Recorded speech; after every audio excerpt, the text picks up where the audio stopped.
Ya sabemos dentro de la estructura del riesgo que todo riesgo tiene dentro de su estructura las consecuencias. Es decir, si ocurren las consecuencias, va a haber impacto. ¿Dónde se causa ese impacto? ¿Y cómo hacer? ¿Cuáles son esas consideraciones a tener para hacer un buen análisis de la severidad de las consecuencias? Veamos en resumen eso aquí. Esta es la estructura del riesgo. Ya usted ya seguro ya lo internalizó. Y ya sabemos también que el análisis de riesgo me da como resultado el nivel de riesgo. Y el nivel de riesgo es la combinación de probabilidad y severidad de las consecuencias.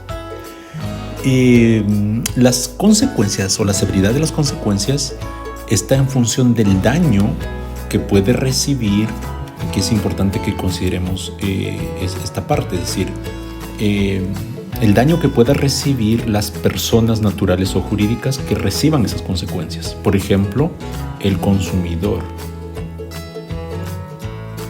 El consumidor puede haberse afectado en su salud. Puede verse afectado en su satisfacción al no recibir un alimento con la proporción apropiada. El cliente. Hay empresas que abastecen a otras empresas y esos son sus clientes, no al producto, no al consumidor final. Entonces podemos afectar en productividad y también en ámbito de satisfacción, obviamente. Sí. Y la propia empresa, el negocio, también puede verse afectado. Como una derivada, digamos, de que el cliente me reclama, pierdo productividad, pierdo el negocio, por lo tanto puedo tener pérdidas financieras, puedo también perder productividad. Es un ámbito siempre, rechazos internos, por ejemplo. Puedo perder habilitaciones de mercado, puedo tener sanciones de las autoridades, ¿sí? Y pueden haber otras partes interesadas afectadas. Otras, ¿sí? Y eso se debe definir. ¿En qué ámbitos voy a evaluar? Todo riesgo no solamente tiene un único impacto. No va a impactar solamente al consumidor. Es decir, si el consumidor se impacta en la salud y se muere, que es el peor escenario, me va a impactar en el negocio directamente y en los clientes. Es decir, puede ser muy grave y eso debo estar considerando. Cuerpos extraños que no necesariamente dan daño al consumidor, puede afectar a mi cliente y va a afectar a mi negocio. Por lo tanto, se debe definir eso. Ahora, para definir las consecuencias, para definir estas consecuencias y el nivel de estas consecuencias, se debe asumir que el riesgo ya ocurrió. Eso es muy, muy importante. Asumimos que ya ocurrió y con eso nosotros evaluamos si es que qué nivel de severidad puede haber por esas consecuencias. Ok, a ver, ¿debemos definir criterios para eso, para definir el nivel de daño, digamos así entre comillas? Si es en el ámbito consumidor, si lleva incapacidad permanente el efecto en la salud, por ejemplo, la severidad es más alta. Y eso creo que no hay discusión.